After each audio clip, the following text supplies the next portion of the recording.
Today we are going to discuss JEE 2013 paper, and we are taking reference as set P. Now the first question reads as, there is a cylinder of mass m, length L. Sigma is the density of the liquid. The upper section of the cylinder is connected to a spring of spring constant K, wherein the cylinder is immersed in a liquid halfway.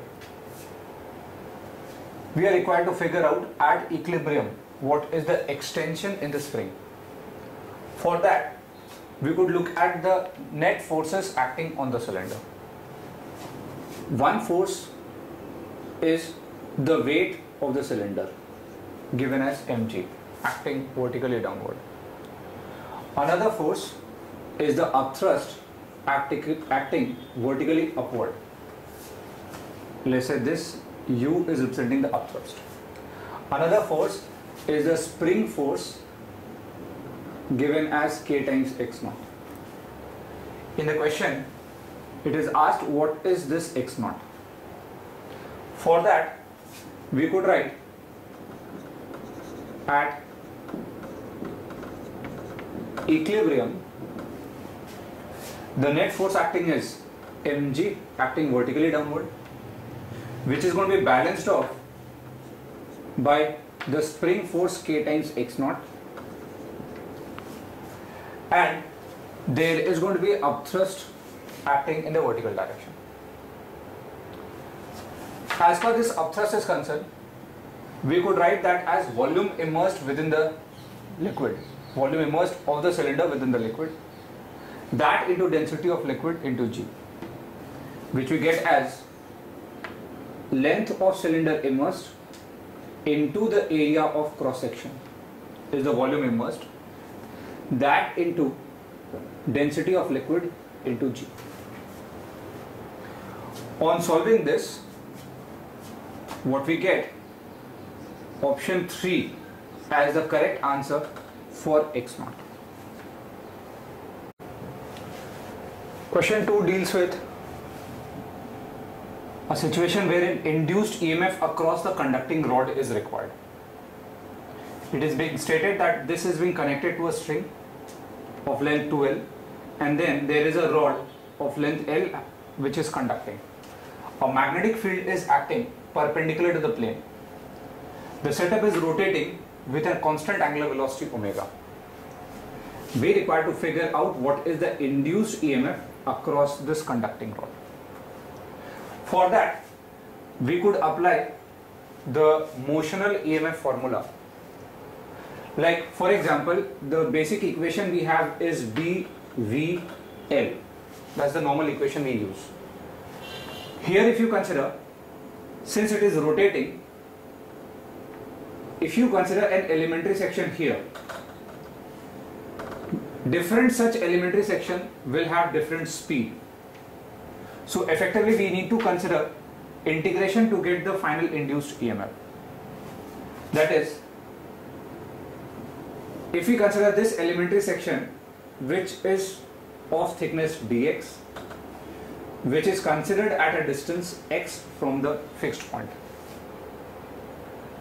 What we could consider, if we consider the elementary section velocity, it could be given as omega into x, and the length of this elementary section is dx. When we integrate this, we need to integrate it from one end of the rod to other end of the rod, where x varies from 2L to 3L. On solving, what we get is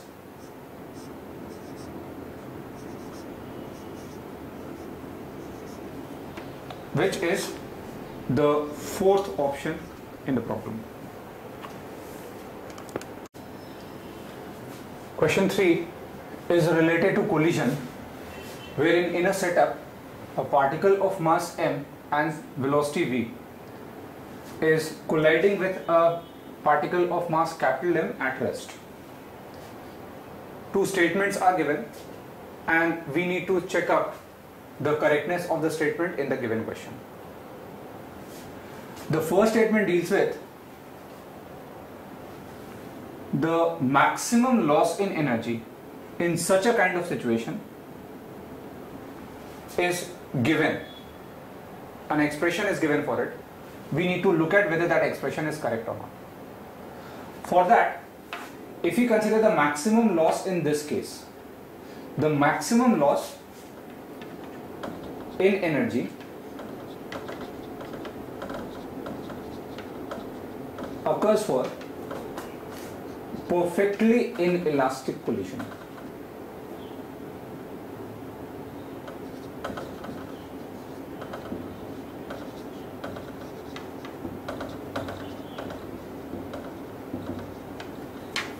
That is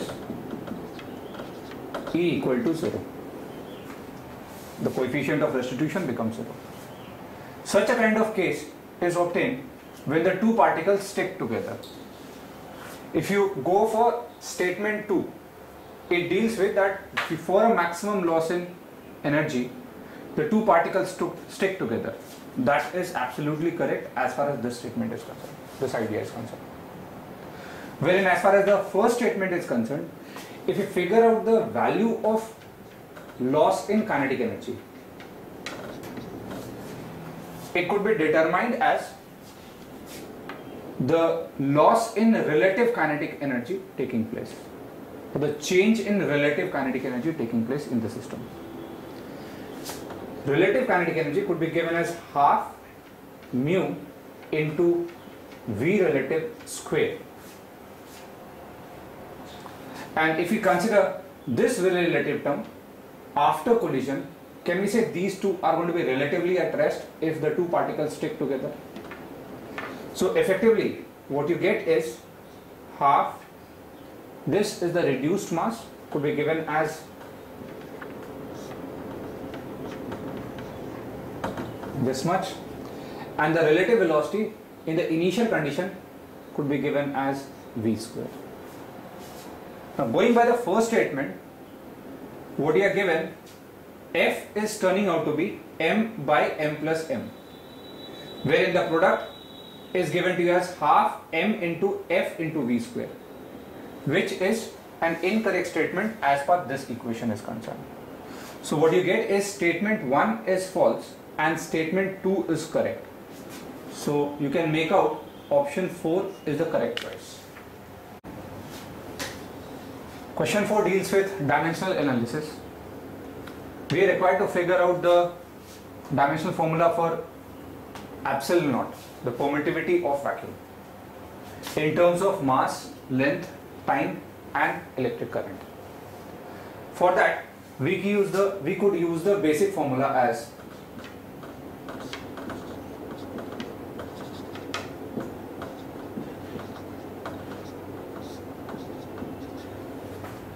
since we are looking at the dimensional formula for epsilon naught, we could rearrange the equation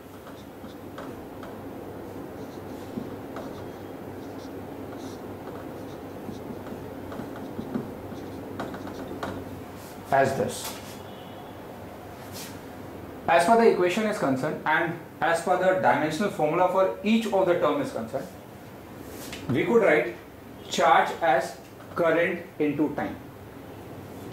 Since there are two charge terms, therefore we could write this as, further 4 pi is going to be a constant, force could be given as this much and R could be given as L square. Going by the equation, what you get, m to the power minus 1. If you consider this, what we get is L to the power minus 3 A square, and if you consider T to the power minus 2 and T square, what you get, T to the power 4. That's the dimensional formula for epsilon naught. Looking at the option, what we get is correct option is option 2. Question 5 is based on projectile. Initial velocity is given as I plus 2j and a particle is being projected from ground. I is along the ground and j is vertically upward direction. We require to figure out equation of trajectory. For that, analyzing the motion along y-axis, we get the equation as y as this as the net result. Similarly, when we go for motion along x-axis, we could write x as this much. Now, looking at these two equations, we get uy as 2 and ux as 1. Substituting the value and replacing t in these two equations, what we could write y as 2 into, if you consider t, it could be written as x minus half, g is 10, and if you consider t, it could be written as x square, which what you get is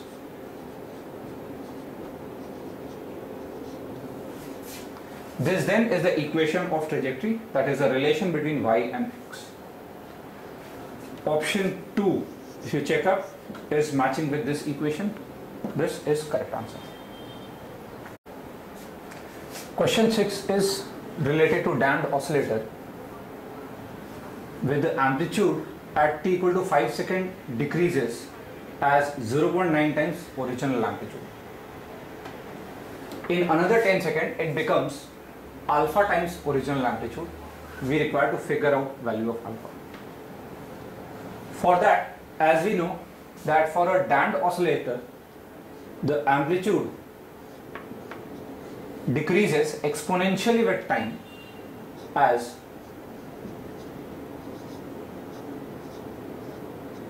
this, where t is the time, c is the constant, a naught is the original amplitude. Now, taking into account this, amplitude at 5 seconds could be given as this much, wherein in another 10 seconds, that means amplitude at 15 seconds is given as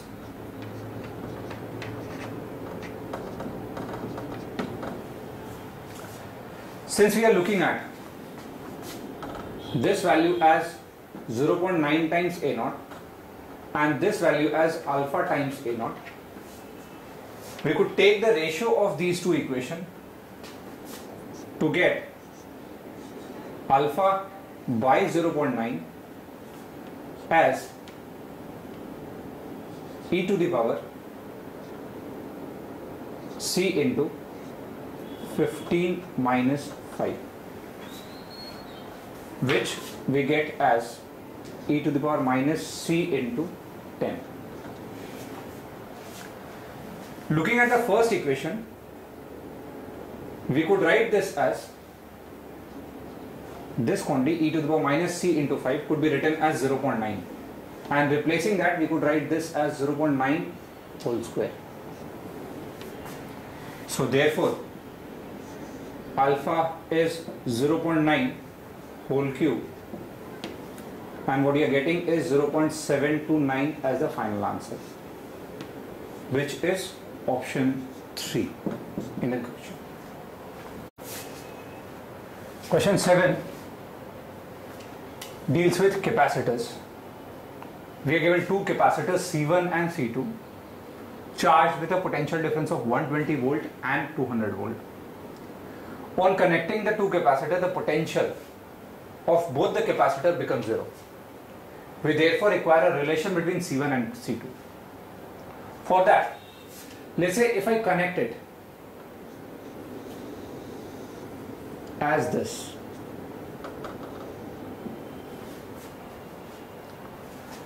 we could therefore state that if the net potential in both the capacitor is 0, the charge lying on these two isolated plates should also become 0 individually. If you consider the initial charge here, initially the charge on this capacitor was minus 120 C1. When if you consider the charge on this capacitor, it is going to be 200 C2. Of course, a positive charge. This is the sum total of the initial charge present within these two plates. And finally, if net potential in two plates, in fact two capacitor, becomes 0, this charge should become 0. Therefore, what we get is 3C1 equal to 5C2. Looking at the option, option 2 is the correct option. Question 8 deals with sonometer wire. Length of sonometer wire is given as 1.5 m, that is meter. Elastic strain is 1%. Density of wire is 7.7 into 10 to the power 3 kg per meter. Elasticity, that is Young's modulus, is also given. We require to figure out fundamental frequency. Now, the fundamental frequency here is given as V by 2L, where L is the length of the string and V is the speed of wave, speed of transverse wave in the sonometer wire, which could be given as T by mu under root into 1 by 2L. T being the tension, mu is the mass per unit length. So if we consider tension and looking at the given quantities, if we replace tension, we could write tension as strain into the Young's modulus. This is going to give us the stress developed within the wire. That into the area of cross section will give us the tension in this particular case.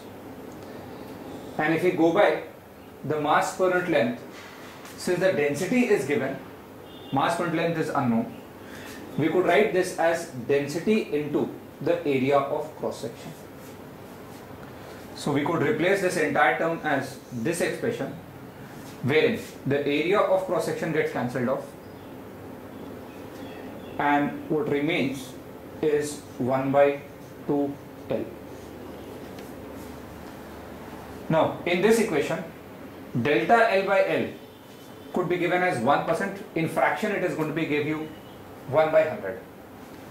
Y is the Young's modulus, density is given to you, L is given to us. Finally, on calculation, what we get effectively as 178.2 Hertz, which if you go by the options is going to be option 2. Question 9 is related to magnetic field. Given two loops placed coaxially with a separation of 15 cm. One is a larger loop of radius 20 cm, another is a smaller loop of radius 0.3 cm. Current through the smaller loop is given as 2 ampere. We require to figure out what is the flux linked to the larger loop due to the current in the smaller loop. Going by the principle of reversibility,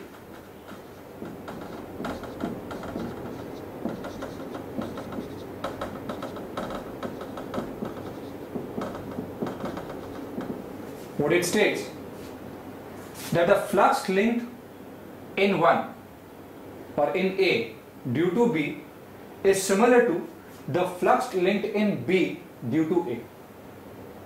That is, if you consider flux linked through B due to A, it is going to be same as the flux linked through A due to B. Since we are looking at this question, this term, the idea is we could allow a current, a same current as that of 2 ampere in the larger loop and check up what is the magnetic field in B and the area of cross section. That is, the magnetic field due to current in A at the center of B, that is at the region of B, that into the area of cross section of B will give you the magnetic flux on B due to A.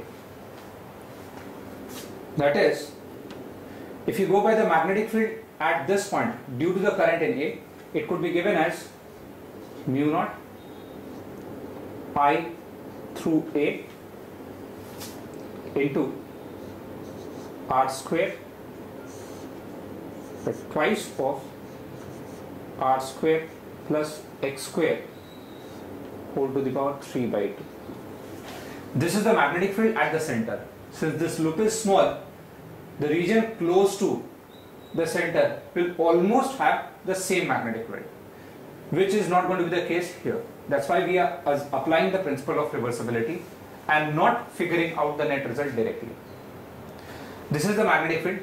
As per the area is concerned, it could be given as pi into R square. Now, since R is given to us, small r is also given to us, IA could be same as that of IB taken in this case.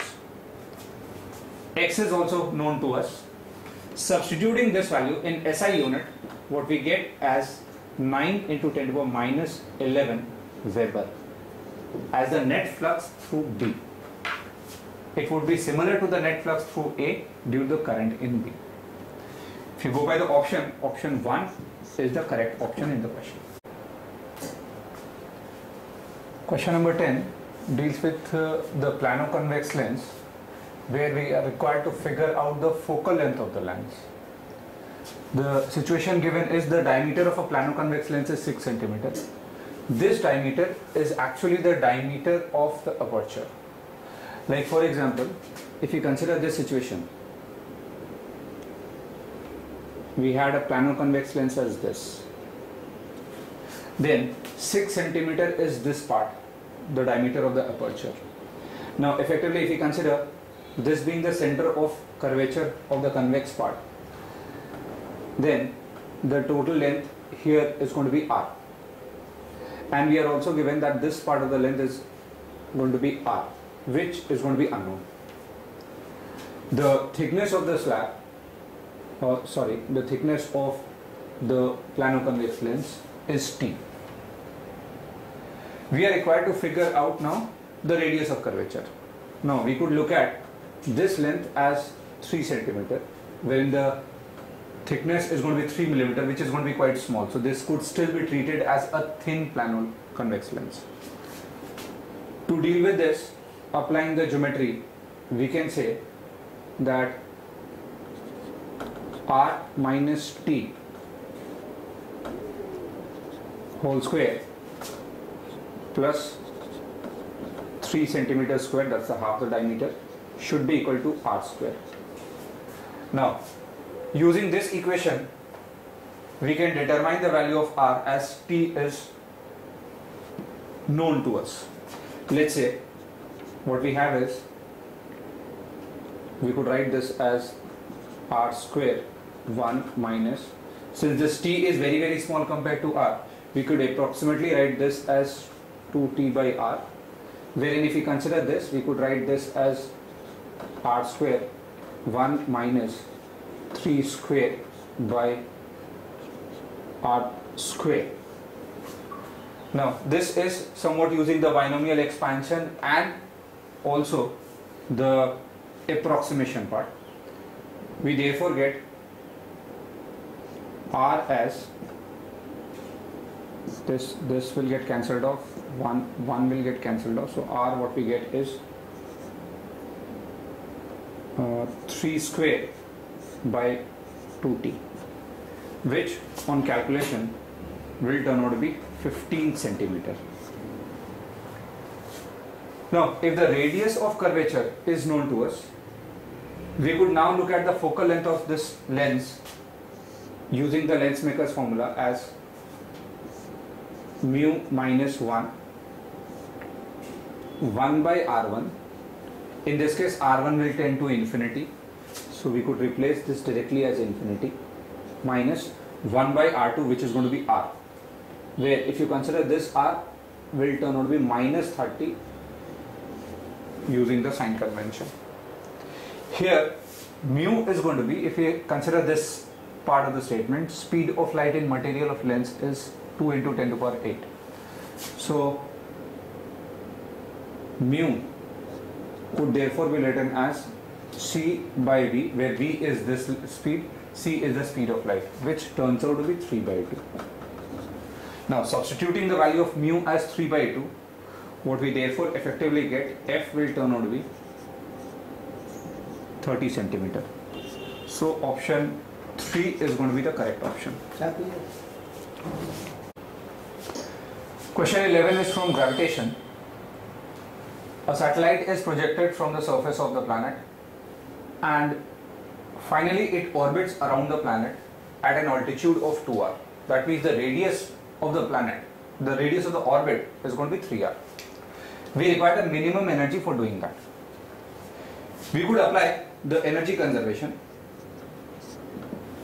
stating that initially the gravitational potential energy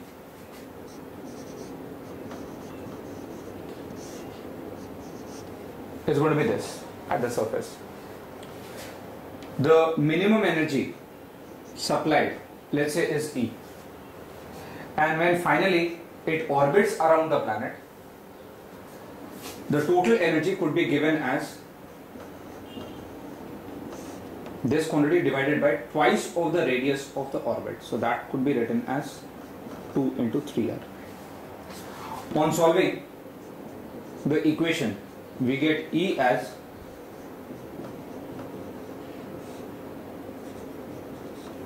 this much, which if you look at, option 1 is going to be the correct option.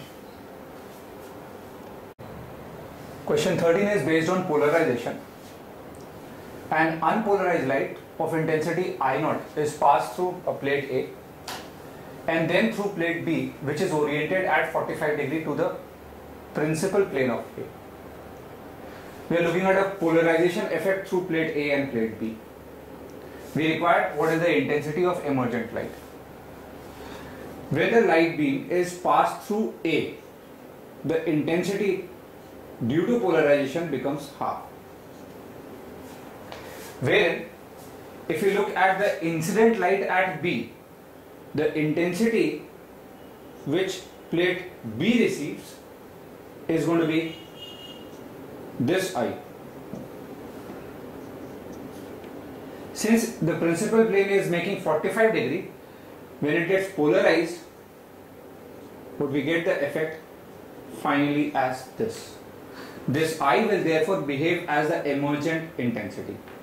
Effectively solving this, we get I0 by 2 into cos square 45 is 1 by 2, which gives you I0 by 4. Option 3 is going to be the correct option.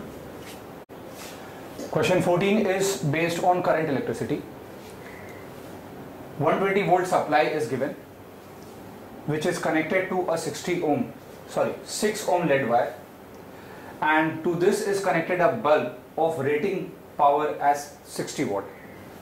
Similarly, a heater is finally connected across the bulb with a rating power of 240 watt. So if you consider the resistance of the bulb, we could utilize as the supply power, that is the rating voltage, divided by the power. Effectively what you get is 240 ohm is the resistance of the bulb. Similarly, if you consider the resistance of heater, it will turn out to be V square by 240, where V is going to be 120 watt, the rating voltage, which turns out to be 60 ohm. Now we are familiar with the resistance of each of these elements. Now when heater was not connected, the effective resistance of the circuit, if you go by the effective resistance, it will turn out to be 246, and Thereby the voltage across the bulb initially, if we consider the voltage across the bulb initially, if we consider the total voltage is this, the voltage divides in series as direct ratio of resistance. We can apply that concept. So total voltage is 120. The effective resistance of the bulb is going to be 240. And if you look at the total resistance of the circuit, that will turn out to be 246. So going by this expression, it is approximately going to be roughly 117 volt. Similarly, when heater is switched on, we could figure out the equivalent of these two resistance, that is the heater resistance and the bulb resistance, which could be determined as, if we consider bulb and heater are in parallel, so we could have 240 into 240 was the resistance of the bulb into 60 the resistance of the heater by 240 plus 60. Effectively what you get is 48 volt as the equivalent part, and therefore the total resistance here is going to be 54. Now if we look at the change in voltage here, so looking at the change in voltage, let's first figure out what is the final voltage across the bulb, which turns out to be 120. Again, applying the similar idea, we can have resistance across this entire combination as 48 divided by 56. So on solving this, what we approximately get this as 110.6 volt roughly. Therefore, going by the difference, if you go by the difference of initial and final value, what we get something around 10.04 volt, which is going to be option 4. Question 15 is from thermodynamics. A thermodynamical cycle PV diagram is given. Gas is monoatomic. We require the heat extracted in a cycle. Now this term heat extracted actually implies that we are looking at the positive part of heat exchanged. Now if you go by the PV diagram, the positive heat, if you consider, will be in part dA and part AB. So we are going to deal with what is the heat exchange in part dA and what is the heat exchange in part AB. Now let's deal with this. If you consider the heat exchange in dA, the process here is isochoric, and thereby we could look at the change in heat only as the change in internal energy for dA. Looking at the change in internal energy, we could simply write this as NCV delta T.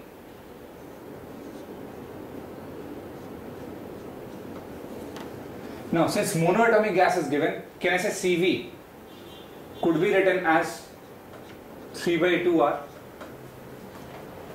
and this NR delta T from D to A could be written as pressure in difference in the product of pressure into volume. So this could therefore be replaced as 2 P naught V naught minus P naught V naught. This therefore is the expression for heat exchange in dA.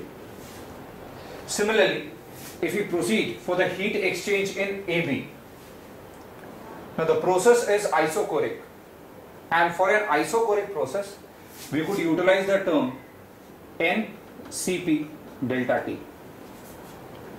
Now for a monoatomic gas, Cp could be given as 5 by 2 R. And this quantity nR delta T for process AB could again be written as the difference in pressure into volume. So the product of pressure into volume is going to be 4 P naught V naught minus, if you consider A, it is going to be 2 P naught V naught. Now solving this, what we get is 3 by 2 P naught V naught plus this gives you 5 P naught V naught. Effective answer therefore is going to be 13 by 2 P naught V naught, which is option 2 in the question. Question 16 is from rotation. A hoop of radius r is rotated about its center with an angular velocity omega naught. We are required to figure out the velocity of center of hoop when slipping ceases. Let's say when this is being brought in contact with the rough surface, and finally when it attains pure rolling, that's what we say when slipping ceases, the hoop has a velocity v dash. At the time of no slipping, there will be no relative motion between ground and contact point. Therefore, the angular velocity at that instant could be given as v dash by r, where r is the radius of the hoop. Now, to get the velocity of center of the hoop finally, we can apply conservation of angular momentum. In fact, this should be applied about the lowest point.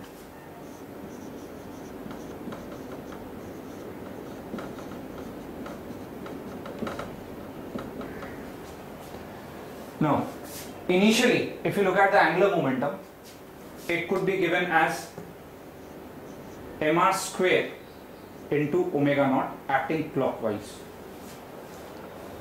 Finally, if we consider, the angular momentum could be given as mr square, that's the moment of inertia of the hoop, into omega, which could be given as v dash by r, acting again in the clockwise sense. Wherein, finally, since center of mass is also having certain velocity, we have to determine what is the angular momentum of center of mass about the lowest point, which therefore could be given as m v dash into r in the clockwise sense. Now solving this, we get v dash equal to omega naught r by 2. Looking at the correct option, option 3 therefore will be the correct option.